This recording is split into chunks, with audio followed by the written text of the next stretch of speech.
लिए आपके पोर्टफोलियो में इनको क्या जगह देनी चाहिए या नहीं, और साथ ही ये फंड्स आपकी आर्थिक आजादी में आपके आर्थिक लक्ष्यों के लिए किस तरह से आपका साथ निभाएंगे, ये भी हम जानना चाहेंगे। तो तीनों हमारे पहले। अ, कविता जी, मैं जब भी एक पोर्टफोलियो बनाने की कोशिश करता हूँ तो तीन चार चीजों को डेफिनेटली मिक्स करने की कोशिश करता हूँ। देखिए, सबसे पहले तो जब आप एक पोर्टफोलियो बनाने की कोशिश कर रहे हैं, आप ये सोच रहे हैं कि एक अच्छा सा डाइवर्सिफिकेशन मिल जाए पोर्टफोलियो में। पर थियोरेटिकली सिर्फ अलग अलग फंड्स को या अलग अलग एएमसीज के फंड्स को इकट्ठा करने से डाइवर्सिफिकेशन नहीं होता, ये मेरा मानना है।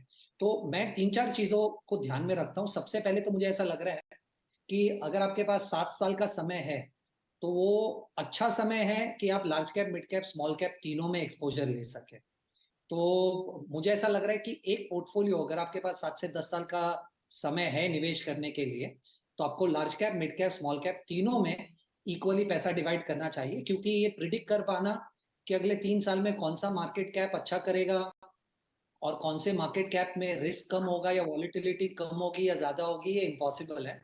और आप अगर हिस्टोरिकल डेटा पॉइंट्स भी देख ले तो large cap, mid cap, small cap ये तीनों का कॉम्बिनेशन का पोर्टफोलियो रिस्क में फ्लेक्सी कैप से कम है और रिटर्न में काफी ज्यादा है। तो सबसे पहले तो मुझे ऐसा लग रहा है कि लार्ज, मिड, स्मॉल ये तीनों को अगर 7 से 10 साल का समय है तो आपको पोर्टफोलियो में ऐड करना चाहिए, फर्स्ट। दूसरा, मैं ये देखता हूँ कि इन फंड्स की स्टाइल ऑफ मैनेजमेंट बहुत अलग अलग है। तो कुछ फंड्स है जो ग्रोथ स्टाइल ऑफ इन्वेस्टिंग करते हैं, जो शायद मार्केट सस्ते दामों पर या सस्ते वैल्यूएशन पे तभी ज्यादा अच्छे से परफॉर्म करते हैं। कुछ फंड्स वैल्यू इन्वेस्टिंग करते हैं जो मार्केट्स महंगे होते हैं तब अच्छे रिजल्ट्स दिखाते हैं। और कुछ फंड्स मोमेंटम या ब्लेंड स्टाइल ऑफ इन्वेस्टिंग करते हैं। तो अलग अलग इकोनॉमिक सिचुएशन में अलग अलग तरीके की इन्वेस्टिंग स्टाइल फंक्शन करती है।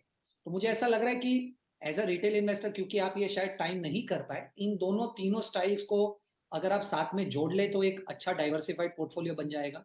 और तीसरा बहुत इंपॉर्टेंट मुझे ऐसा लग रहा है, हालांकि अगले 10 सालों में इंडिया जिस तेजी से बढ़ रहा है और जितने ग्रोथ प्रोस्पेक्ट्स दिख रहे, आपको इंडिया से रिटर्न बनाना कोई मुश्किल नहीं होगा। पर थोड़ा सा एक इंटरनेशनल एक्सपोजर होना जरूरी है, क्योंकि बहुत सारे ऐसे थीम्स है स्पेसिफिकली जो इंडिया में शायद अवेलेबल ही नहीं है और बाहर उन थीम्स को प्ले करना काफी आसान है। तो थोड़ा सा एक जोग्राफिकल डाइवर्सिफिकेशन भी अगर ऐड हो जाए तो इन तीन मेजर चीजों को लेकर मैं पोर्टफोलियो बनाता हूँ।